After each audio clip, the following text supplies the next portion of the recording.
परमात्मने नमः। यथार्थ गीता, श्रीमद् भगवत गीता, अथ चतुर्थोऽध्यायः। त्यक्त्वा कर्मफलासङ्गम् नित्यतृप्तो निराश्रयः कर्मण्यभिप्रवृत्तोऽपि नैव किंचित् करोति सः।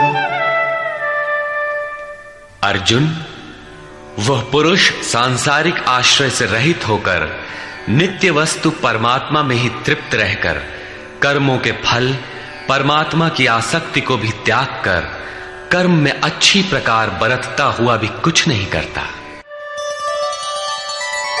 निराशीर्यत चित्तात्मा त्यक्त सर्व परिग्रहः शारीरं केवलं कर्म कुर्वन्नाप्नोति किल्बिषम्।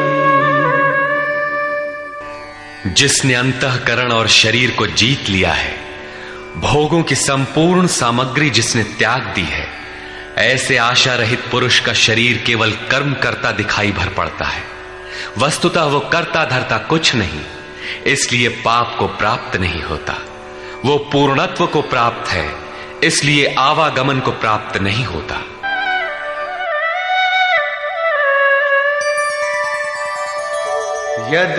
यदृच्छालाभ संतुष्टो द्वन्द्वातीतो विमत्सरः समः सिद्धावसिद्धौ च कृत्वापि न निबध्यते। अपने आप जो कुछ भी प्राप्त हो उसी में संतुष्ट रहने वाला, सुख दुख राग द्वेष और हर्ष शोकादि द्वंद्वों से परे, विमत्सरः ईर्ष्या रहित तथा सिद्धि और असिद्धि में समभाव वाला पुरुष कर्मों को करके भी नहीं बंधता। सिद्धि अर्थात जिसे पाना था वो अब भिन्न नहीं है और वो कभी विलग भी नहीं होगा, इसलिए असिद्धि का भी भय नहीं है। इस प्रकार सिद्धि और असिद्धि में समभाव वाला पुरुष कर्म करके भी नहीं बंधता। कौन सा कर्म वो करता है? वही नियत कर्म, यज्ञ की प्रक्रिया। इसी को दोहराते हुए कहते हैं,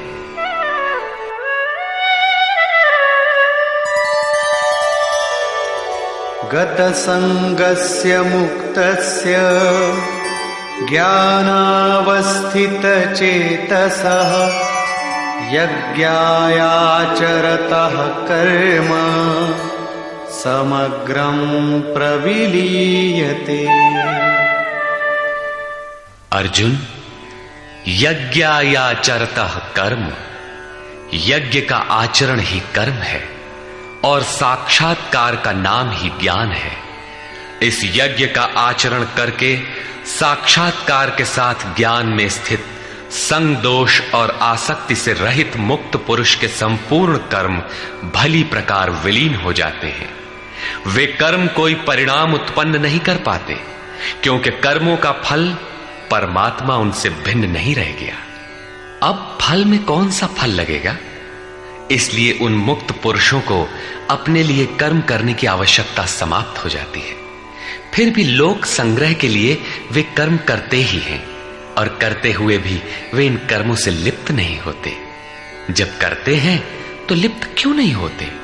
इस पर कहते हैं, ब्रह्मार्पणं ब्रह्महविः ब्रह्माग्नौ ब्रह्मणाहुतं ब्रह्मैव तेन गन्तव्यं ब्रह्म कर्म समाधिना। ऐसे मुक्त पुरुष का समर्पण ब्रह्म है, हवि ब्रह्म है, अग्नि भी ब्रह्म ही है। अर्थात ब्रह्म रूप अग्नि में ब्रह्म रूपी कर्ता द्वारा जो हवन किया जाता है वो भी ब्रह्म है। ब्रह्म कर्म समाधिना, जिसके कर्म ब्रह्म का स्पर्श करके समाधिस्थ हो चुके हैं, उसमें विलय हो चुके हैं, ऐसे महापुरुष के लिए जो प्राप्त होने योग्य है वो भी ब्रह्म ही है। वो करता धरता कुछ नहीं, केवल लोक संग्रह के लिए कर्म में बरतता है। ये तो प्राप्ति वाले महापुरुष के लक्षण हैं, किंतु कर्म में प्रवेश लेने वाले प्रारंभिक साधक कौन सा यज्ञ करते हैं? अब यहां उसी यज्ञ को स्पष्ट करते हैं।